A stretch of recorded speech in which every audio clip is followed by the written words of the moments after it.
உங்க வசதிக்கு உங்களுடைய எண்ணத்திற்கு நீங்க நினைக்கிற மாதிரிலாம் அரசாங்கம் நடத்த முடியாது. உங்களுடன் ஸ்டாலின் இன்னைக்கு சொல்றீங்க, நலம் காக்கும் ஸ்டாலின் இன்னைக்கு சொல்றீங்க. எங்களுடைய நலன் எல்லாம் 3-4 வருஷமா ஸ்டாலின் காத்தாரா இல்லையா? போன வருஷம் வீடு தேடி மருத்துவம் போச்சு. போன வருஷம் மானிய கோரிக்கையில இல்லம் தேடி மருத்துவம். அதுக்கு முந்தின வருஷம் கோரிக்கை இதுல உயிர்காக்க 48. என்ன சொல்வீங்க? ஒவ்வொரு ஆண்டும் தனது துறை அமைச்சர் பேரவையிலே துறைக்கு பதில் சொல்லி பேசுற பொழுது ஒரு புதிய அறிவிப்பு வெளியிடுவார்கள். உயிர்காக்க 48 ஓராண்டு வெளியிடப்பட்டது. வீடு தேடி மருத்துவம், இல்லம் தேடி மருத்துவம் ஓராண்டு வெளியிடப்பட்டது.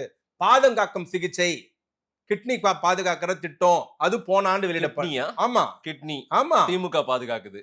திமுக பாதுகாக்கலீங்க. அப்படி ஒரு திட்டத்தை சுகாதாரத்துறையில போன பட்ஜெட்ல அமைச்சர் வந்து அறிவிச்சார். அது போன என்ன ஆச்சுன்னு பாத்தீங்களா?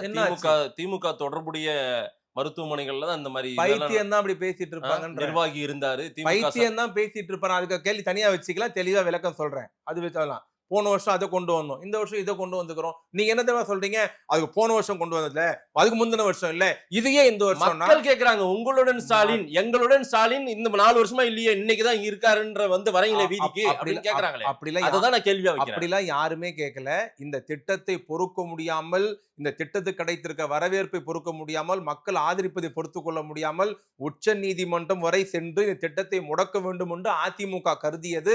உச்ச நீதிமன்றம் காரி துப்பியது. வழக்கு போட்டவருக்கே 10 லட்சம் ரூபாய் அபராதம் விதித்தது. பெயர் காரணம். அதுதான் பெயர் காரணம். அதுதான் எல்லாம் ஒண்ணுதான். நிறுத்தணும். நோக்கம் என்ன? மக்களுக்கு நல்லது நடக்கூடாது. என்ன பெயர் காரணம்? பெயர் காரணம். பெயர் காரணம். ஆமா. அம்மா உப்பு, ஜே திரைப்பட நகர், அம்மா வாட்டர், அம்மா பஸ் ஸ்டாண்டு, அம்மா கலையரங்கம். கேவலம் தெரியுமா? சிவி சண்முகம் சார்பா ஆஜரான வக்கீல் என்ன தெரியுமா சொன்னாரு? இந்த பட்டியெல்லாம் நீதிபதி கேட்ட உடனே அதெல்லாம் எங்க அம்மா இல்லைன்ட்டாரு. அதெல்லாம் ஜெயலலிதாவை குறிக்காதுன்னாரு. என்ன சார் இதெல்லாம்? அம்மா உணவகம் அப்ப இனிச்சுதா? அம்மான்னு வச்சிட்டீங்க நீங்க, அப்பான்னு வைக்காம ஸ்டாலின் பெயரே வச்சீங்க. அப்பான்னு ட்ரை பண்ணீங்க. அப்ப இனிச்சுதா? அப்ப இனிச்சுதா?